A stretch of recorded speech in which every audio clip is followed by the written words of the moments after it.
আসসালামু আলাইকুম। প্রিয় একাদশ ও দ্বাদশ শ্রেণীর শিক্ষার্থীরা, তোমরা সবাই কেমন আছো? আশা করি আল্লাহ তাআলার অশেষ রহমতে তোমরা সবাই ভালো আছো, সুস্থ আছো, ঘরে অবস্থান করছো। আমিও আলহামদুলিল্লাহ ভালো আছি। Dakshin Banasree model high school and college কর্তৃক আয়োজিত আজকের অনলাইন ক্লাসে তোমাদের সবাইকে স্বাগতম। প্রিয় একাদশ ও দ্বাদশ শ্রেণীর শিক্ষার্থীরা, দীর্ঘদিন ধরে আমি তোমাদের সামনে দ্বিতীয় অধ্যায় ফিনান্স, ব্যাংকিং ও বীমা এর প্রথম অধ্যায়ের প্রথম পত্রের তৃতীয় অধ্যায় অর্থাৎ অর্থ সমমূল্য অধ্যায় নিয়ে আলোচনা করছিলাম। তো ইনশাল্লাহ আজকেও আমি তৃতীয় অধ্যায়ের উপর একটা ক্লাস নিব। তো নেক্সট সপ্তাহ থেকে ইনশাল্লাহ আগামী শনিবার যখন আমার ক্লাস হবে ইনশাল্লাহ আমি আরেকটা অধ্যায় ধরার চেষ্টা করব। আর তোমাদের এই অধ্যায়টা দীর্ঘদিন ধরে করাচ্ছি কারণ এটা তোমাদের জন্য একটা ইম্পর্টেন্ট চ্যাপ্টার এবং বর্ষ সমাপনী পরীক্ষাতে তোমাদের এই চ্যাপ্টারটা থেকে কোশ্চেন আসার সম্ভাবনা খুব বেশি, এই জন্য এই চ্যাপ্টার করাচ্ছি। তো আমি দীর্ঘদিন ধরে তোমাদের সুবিধার্থে বোর্ড কোশ্চেন আলোচনা করছিলাম। তো আজকে ইনশাল্লাহ আমি একটা বোর্ড কোশ্চেন আলোচনা করব। আজকের কোশ্চেনটা হচ্ছে কুমিল্লা বোর্ড 2017। প্রশ্নটা পড়ছি, মিজান সাহেব তার একমাত্র ছেলেকে বিদেশে পড়াশোনা করতে পাঠাতে চান। 10 বছর পর মিজান সাহেবের এ নিমিত্তে প্রচুর অর্থের প্রয়োজন হবে, তাই তিনি সঞ্চয়ের পরিকল্পনা করলেন। এবিসি ব্যাংক তাকে 3টি প্রস্তাব দিয়েছেন। প্রথম প্রস্তাব অনুযায়ী তিনি প্রতি মাসের শুরুতে 7,000 টাকা 10% সুদের হারে জমা করবেন। দ্বিতীয় প্রস্তাব অনুযায়ী 7,500 টাকা প্রতি মাসে 9% সুদের হারে জমা করবেন এবং তৃতীয় প্রস্তাব অনুযায়ী এককালীন 3 লাখ টাকা জমা রাখলে 10 বছর পর 9 লাখ টাকা পাবেন। তৃতীয় প্রস্তাবে লক্ষ্য করো, এককালীন 3 লাখ টাকা রাখলে প্রেজেন্ট ভ্যালু দেওয়া আছে এবং 10 বছর পরে 9 লাখ টাকা পাবেন। ফিউচার ভ্যালু দেওয়া আছে, সময় দেওয়া আছে, কিন্তু সুদের হার কিন্তু দেওয়া নাই। ক নাম্বারে বলেছে তোমাদের সময় রেখা কি? ক নাম্বার সৃজনশীলে ক নাম্বারে বলেছে সময় রেখা কি? তাহলে উত্তর হবে নগদ আন্তঃপ্রবাহ ও বহিঃপ্রবাহ সংগঠিত হওয়ার সময় যে রেখার মাধ্যমে উপস্থাপন করা হয়। নগদ আন্তঃপ্রবাহ ও বহিঃপ্রবাহ সংগঠিত হওয়ার সময় যে রেখার মাধ্যমে উপস্থাপন করা হয় তাকে বলা হয় সময় রেখা। খ নাম্বারে কি বলেছে, চক্রবৃদ্ধিকরণ বলতে কি বুঝো? সুদ আসলের উপর পুনরায় সুদ গণনা করার কৌশলকে বলা হয় চক্রবৃদ্ধিকরণ। সুদ আসলের উপর পুনরায় সুদ গণনার কৌশলই হচ্ছে চক্রবৃদ্ধিকরণ। মাধ্যমে ভবিষ্যৎ মূল্য নির্ণয় করার কৌশলই হচ্ছে চক্রবৃদ্ধিকরণ। নির্দিষ্ট পরিমাণ অর্থ নির্দিষ্ট সময় শেষে ভবিষ্যৎ মূল্য নির্ণয় করার ক্ষেত্রে আমরা চক্রবৃদ্ধিকরণ পদ্ধতি ব্যবহার করি। নির্দিষ্ট পরিমাণ অর্থ নির্দিষ্ট সময় শেষে ভবিষ্যৎ মূল্য নির্ণয় করার কৌশলকে বলা হয় চক্রবৃদ্ধিকরণ। এই ক্ষেত্রে প্রতিবার সুদ আসলের উপর সুদ ধার্য করা হয়, তবে সরল সুদ অপেক্ষা এই কৌশলে সুদ নির্ণয়ে সুদের পরিমাণ বেশি হয়ে থাকে। প্রতিবারই সুদ আসলের উপর সুদ গণনা করা হয়, তাই সরল সুদ অপেক্ষা চক্রবৃদ্ধি সুদে সুদের পরিমাণ বেশি হয়ে থাকে। এটা হচ্ছে খ নাম্বার সৃজনশীল।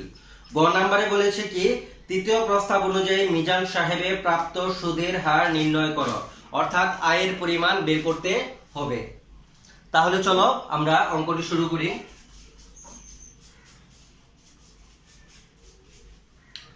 কি কি ইনফরমেশন দেওয়া আছে তোমরা একটু লক্ষ্য করো।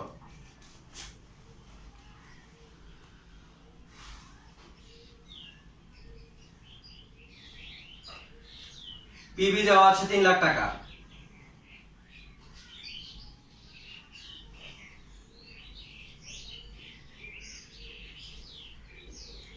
ফিউচার ভ্যালু দেওয়া আছে 9 লাখ টাকা।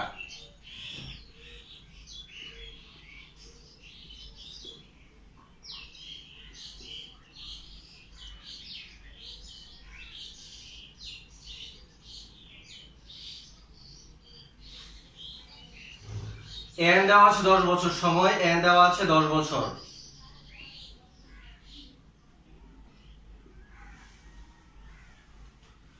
তাহলে আমরা ভবিষ্যৎ মূল্য এই সূত্রের মাধ্যমে আমরা আই বের করব, FB into PB into 1 plus I two the power n। এটা হচ্ছে সূত্র। এই সূত্রের মাধ্যমে আমরা আয় বের করব, অর্থাৎ সুদের হারের পরিমাণ বের করব। এফবি হচ্ছে তোমার কত টাকা? 9 লাখ টাকা।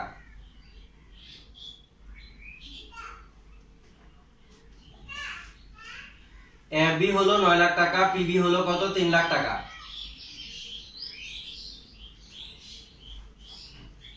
1 plus I, 1 plus I, I এর মান আমরা বের করব, এন হচ্ছে 10 বছর। বা আমি যদি 3 লক্ষ এখানে গুণ অবস্থায় আছে, এটা যদি আমি এখানে ভাগ করি, 9 লক্ষ নিচে নিয়ে আসি,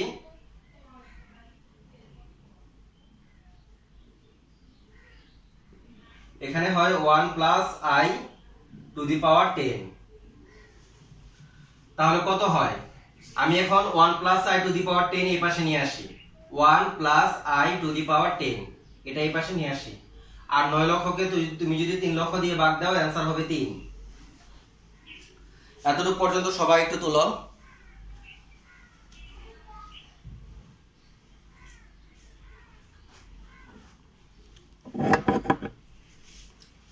উপর দিকে আমি মুছে দিচ্ছি।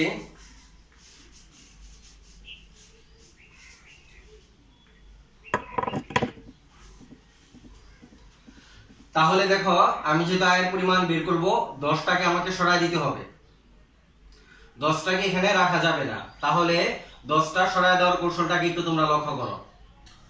1 প্লাস আই, 1 প্লাস আই। 10টাকে যদি সরাই দিতে চাই, আমাকে 10 ভাগের 1 দ্বারা গুণ করতে হবে। তো যেহেতু আমি এখানে 10 ভাগের 1 নিয়ে এসেছি, তো 3 এর উপরেও আমাকে 10 ভাগের 1 রাখতে হবে। তাহলে দেখো, 10 এ 10 কাটা, 10 এ 10 কাটা, তাহলে থাকবে শুধু 1, 1 কিন্তু না লিখলেও হয়। 3 টু দি পাওয়ার 1/10।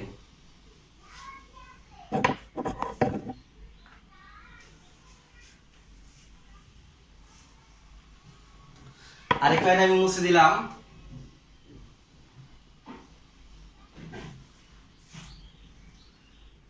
আই রাখলাম শুধু, 1 এখানে যোগ অবস্থায় আছে, তাই ওখানে নিয়ে আমি বিয়োগ করব। এবার ক্যালকুলেটরে যদি তোমরা 1 কে 10 দিয়ে ভাগ করো, তাহলে কত হয় একটু লক্ষ্য করো। ক্যালকুলেটরে যদি তোমরা 1 কে 10 দিয়ে ভাগ দাও, তাহলে হয় 1 ভাগ 10 যদি দাও, তাহলে কত হয়? তাহলে 3 এর উপর পাওয়ার হবে 0.1।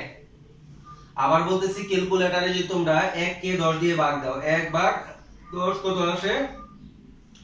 0.1 আসে, -1।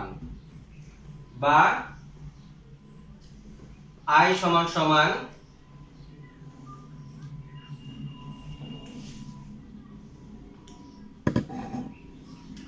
তুমি যদি ক্যালকুলেটরে 3 টু দি পাওয়ার, তার উপর পাওয়ার দাও 0.1 এবং তা থেকে যদি 1 বিয়োগ করো, তাহলে তোমার অ্যান্সার আসবে 1 তাহলে তোমার অ্যান্সার আসবে 1.1161, এটা অ্যান্সার আসবে। আমি আবারও বলছি, তুমি যদি 3 এর উপর 0.1 পাওয়ার দাও, তা থেকে যদি 1 বিয়োগ করো, অ্যান্সার আসবে এটা 0.1161, এটা অ্যান্সার আসবে। বা এখন তোমরা 1.1161 কে যদি তুমি 100 দিয়ে গুণ করো, যেহেতু সুদের হার পার্সেন্টেজ আকারে 100 দিয়ে গুণ করো, তাহলে আয়ের মান আসবে কত? আয়ের মান আসবে 11.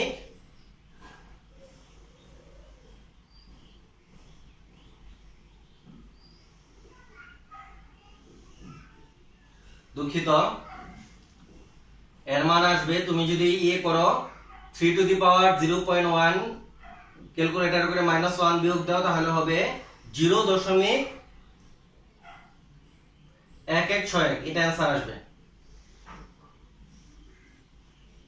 এবার তুমি 0.1161 কে যদি 100 দিয়ে গুণ করো, তাহলে অ্যান্সার আসবে 11.61%।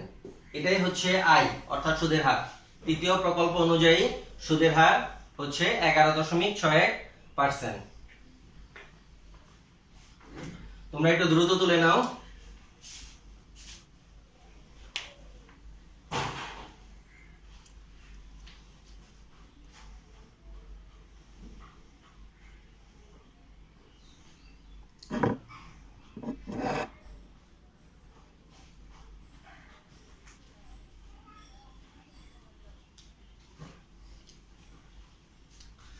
আশা করি তোমরা সবাই তুলেছো, তাই আমি মুছে দিচ্ছি উপরের দিক থেকে।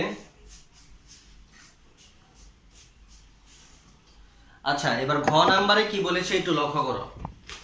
ঘ নাম্বারে বলেছে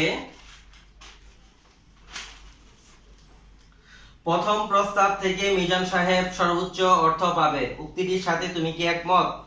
যৌক্তিকতা বিশ্লেষণ করতে বলছে।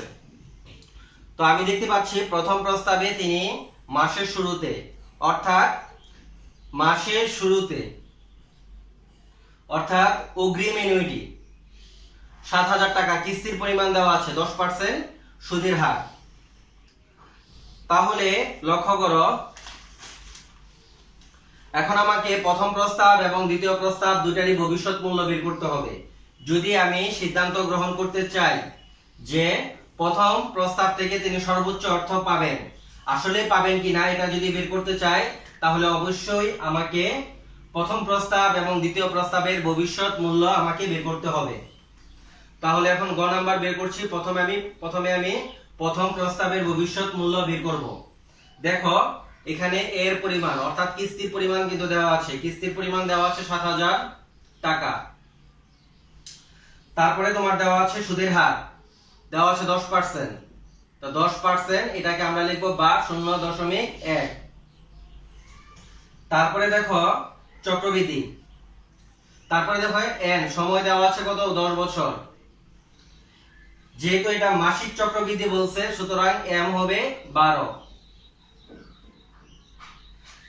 তাহলে যেহেতু বলেছে প্রতি মাসের শুরুতে, প্রথম প্রস্তাব অনুযায়ী যেহেতু বলেছে প্রতি মাসের শুরুতে, তাহলে আমরা ফিউচার ভ্যালু অ্যানুইটি অর্থাৎ আমরা অগ্রিম অ্যানুইটির মাধ্যমে বের করব। প্রতি মাসের শুরুতে বললে অগ্রিম অ্যানুইটি সূত্রের মাধ্যমে আমরা অঙ্কটি সলভ করব।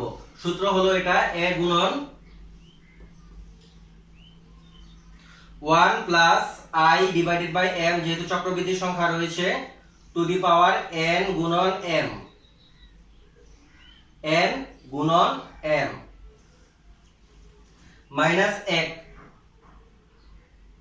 Divided by i divided by m।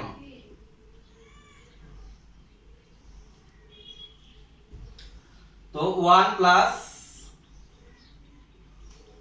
i divided by m। এই সূত্রের মাধ্যমে আমি অঙ্কটি সলভ করব। মান বসাচ্ছি, একটু উপরের দিকে মানগুলো বসাচ্ছি। আমি ফিউচার ভ্যালু অ্যানুইটির ভবিষ্যৎ ফিউচার ভ্যালু অ্যানুইটি আমি বের করব। এর মান হচ্ছে ৭,০০০ টাকা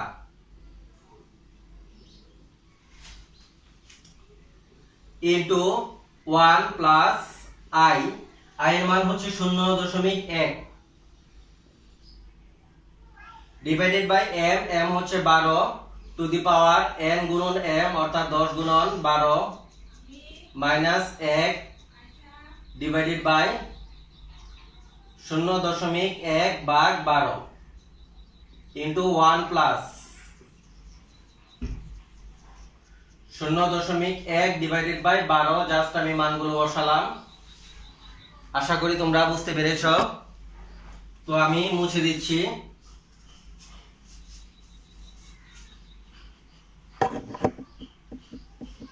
তাহলে প্রথমে তোমরা যেটা ক্যালকুলেশন করবে ৭,০০০ গুণন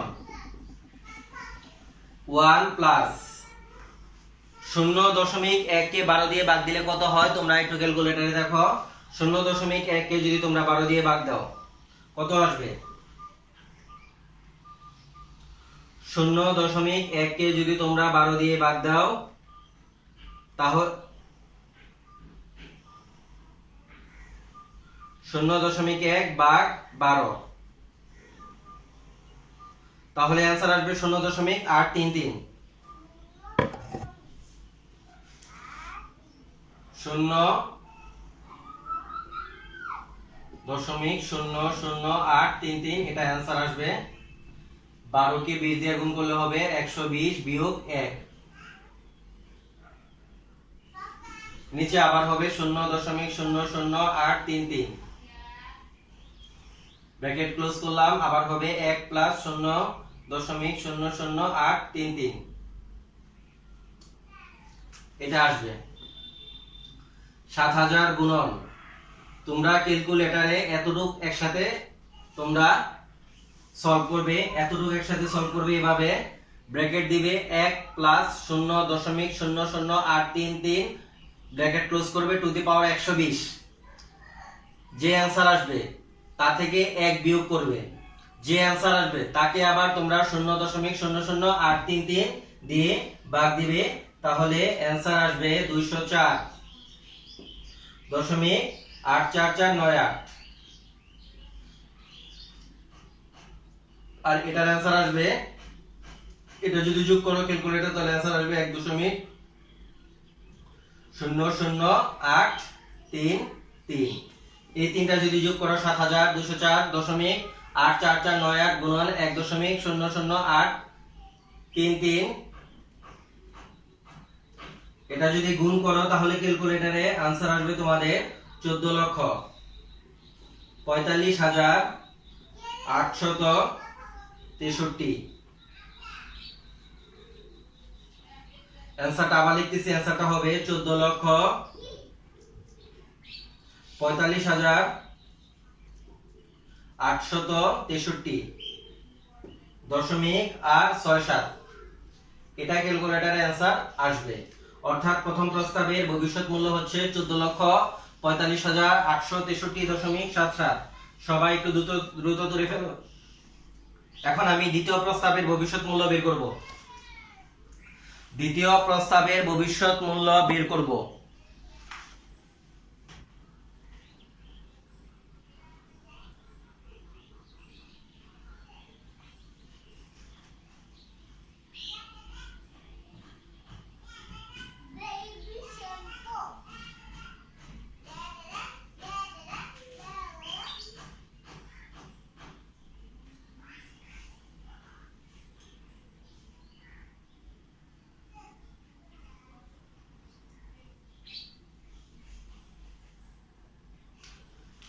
আচ্ছা, এখন আমি দ্বিতীয় প্রস্তাবের ভবিষ্যৎ মূল্য বের করব। দ্বিতীয় প্রস্তাবের ভবিষ্যৎ মূল্য যদি বের করি তাহলে দ্বিতীয় প্রস্তাবে বলেছে কি, প্রতি মাসের শেষে বলা হয়েছে, অর্থাৎ সাধারণ অ্যানুইটি।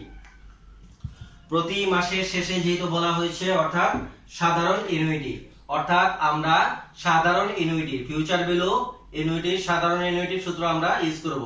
সূত্র হচ্ছে a গুণন, আর যেহেতু মাসিক চক্রবৃদ্ধির কথা বলা আছে আগের মতো 1 plus i two the power m, bracket close করব nm, নিচে হবে আবার i ডিভাইডেড বাই m। এই সূত্র ইউজ করে আমরা ক্যালকুলেশন করব। দ্বিতীয় প্রস্তাবে কিস্তির পরিমাণ হচ্ছে, অর্থাৎ এর পরিমাণ হলো 7,500 টাকা, কিস্তির পরিমাণ হলো 7,500 টাকা। 1 প্লাস i হচ্ছে কত, 10% সুদের হার আগের মতোই, m হচ্ছে 12, nm অর্থাৎ 10 গুণন 12, ব্র্যাকেট ক্লোজ করলাম, ডিভাইডেড বাই i হচ্ছে 0.1 ডিভাইডেড বাই 12, আগের মতোই 7,500 গুণন, একটু নিচে লিখতেছি 7,500 গুণন 1 প্লাস 0.1 কে 12 দিয়ে ভাগ করলে হয় 0.00833, 10 কে 12 দিয়ে গুণ করলে হবে 120। একটু এদিক থেকে লিখি, জায়গা হয় না, 12,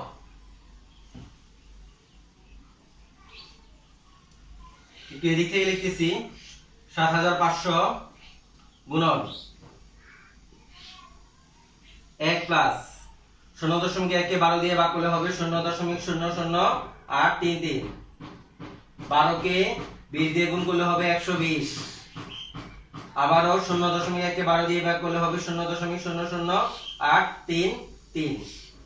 তো 7500 গুণন এতটুকু যদি তোমরা ক্যালকুলেটরে সলভ করো কিভাবে করবে, ব্র্যাকেট দিবে 1 প্লাস 0.00833 টু দি পাওয়ার দিবে 120। যে অ্যানসার আসবে -1 হবে,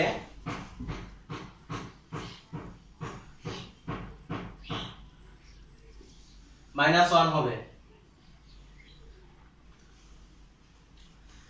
আবার বলতেছি 1 প্লাস 0.00833 টু দি পাওয়ার 120 দিবে, তা থেকে 1 বিয়োগ করবে, যে অ্যানসার আসবে তাকে তোমরা 0.00833 দিয়ে ভাগ দিবে।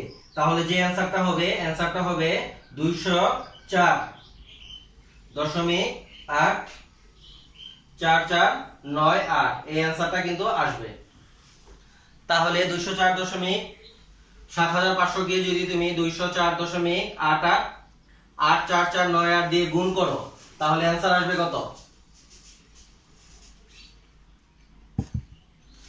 তাহলে অ্যানসার আসবে 15,36,337.35। অর্থাৎ দ্বিতীয় প্রকল্পের ভবিষ্যৎ মূল্য 15,36,337.35। প্রথম প্রস্তাবের ভবিষ্যৎ মূল্য আমরা বের করেছিলাম একটু আগে 14,45,863.67।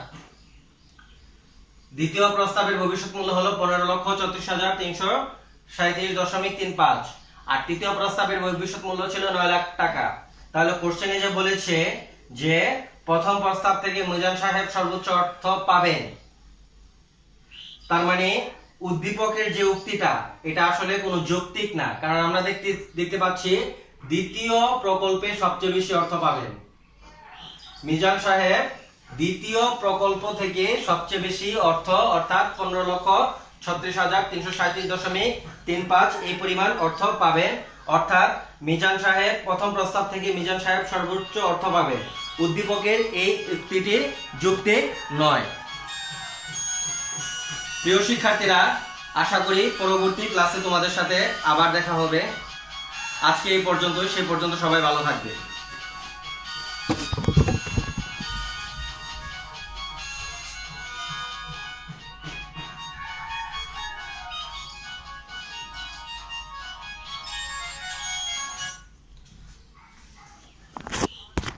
আমরা প্রতি